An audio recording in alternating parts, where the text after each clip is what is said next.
people, and welcome back to yet another video right here on All Things Teaching with Pena. For those of you that are not familiar with who I am, my name is Pena and I give you guys everything teaching related. So in today's video, we will be talking about my teaching practical reflections, as you guys have seen by the title of the video. So without wasting any of your time, let's get straight into this video.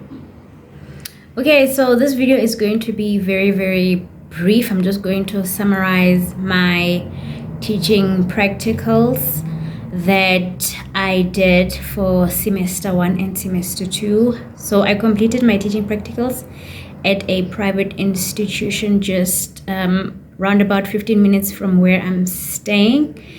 And the experience for me was quite different because I was both in the primary sector and also the high school sector.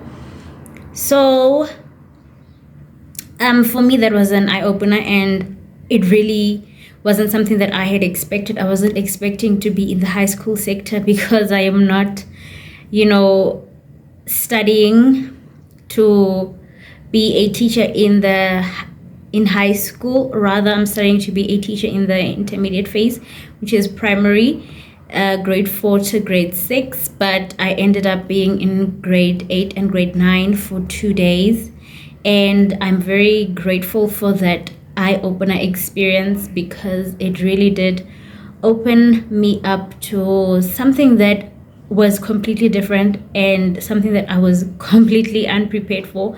However, I went there, I did my absolute best, and I tried as much as I possibly could within that short space of time that I had to connect with the learners.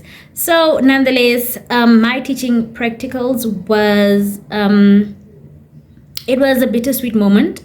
The number one reason being that my health was not in the right place. I had a lot of health issues going on, but I tried my utmost best to do the absolute best that I can to be there for those learners and not to focus on myself. And being around those learners did kind of distract me from the issues that I was facing in terms of my health. And so it was quite a roller coaster of a ride, but I did enjoy my teaching practicals, even though it was a bittersweet moment. It's just that I wish that my health wasn't really going up and down at the time that it did, but nonetheless, I went there. I did what I went there to do. I gave all my lessons the absolute best, and I made sure that I produce nothing but quality and excellence in my work. I made sure that I was there for the learners and that I considered their backgrounds in terms of my lesson presentations. And I also bought a whistle to manage the classroom because I do not have the voice to be screaming and shouting at these learners. So I bought a whistle and I had it with me every single day. So every time I was presenting or every time I was in front of a class and they would get noisy and disruptive, I would blow the whistle at a time that they were not expecting it. And because of that, they would get startled and they would then be quiet for a moment, of course. But then I did communicate with the learners and I did let them know that I'm not the type of teacher to be screaming and shouting at them. So if they could just respect the fact that I do not have a loud voice, but I am very vocal, and in some classes there was no need for me to use the whistle, but in other classes there was an absolute reason for me to use the whistle. But other than that, the learners were very welcoming from day one up until the end. The teachers tried their utmost best to be as accommodative as they possibly could and to assist in any way whatsoever. And they were willing to give us the space that we needed to learn and to complete our practicals and our presentations. They were not there pushing us aside. They made sure that they gave us the opportunity to stand in front of the learners and present, even though it was not our lesson, but they did give us the opportunity to experience what it's like being a teacher in terms of teaching the learners, doing corrections, giving them feedback, marking their books to see if whether they understand, and then looking for learners that are disruptive, taking charge of classroom management, and then disciplining the learners that needed to be disciplined, in terms of those that needed to sit for detention because they were very disruptive. They kept forgetting their books or leaving them intentionally behind, or they were not doing their homeworks. And they gave us the full-on experience, from waking up at 4:30 in the morning, being on the school premises at 7 in the morning, to knocking off at 5 o'clock. I experienced everything.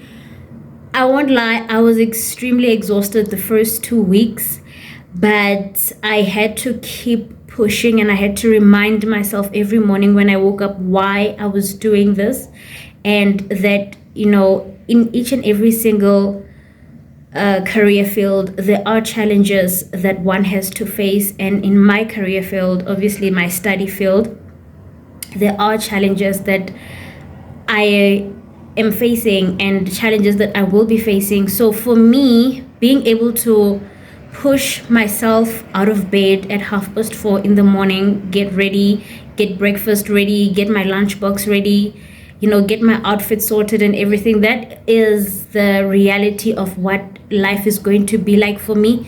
And I quickly had to adjust to my new routine. As difficult as it was, I quickly had to adjust. And with time, I learned that what, if I have a consistent routine, it's quite easy for me to just go with the flow and not have to be late for anything.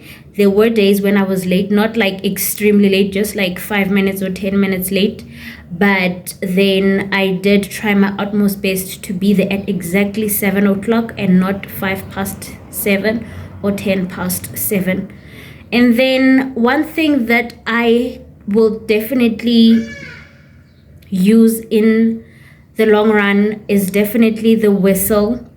I also invented something called carry the chair, or pick up the chair, where the learner that is most disruptive will stand up and take that chair that they were sitting on and then hold it over their heads. So that is definitely a few things that I will take with me going forward. And also the quiet corner. I've seen that it does work for some learners.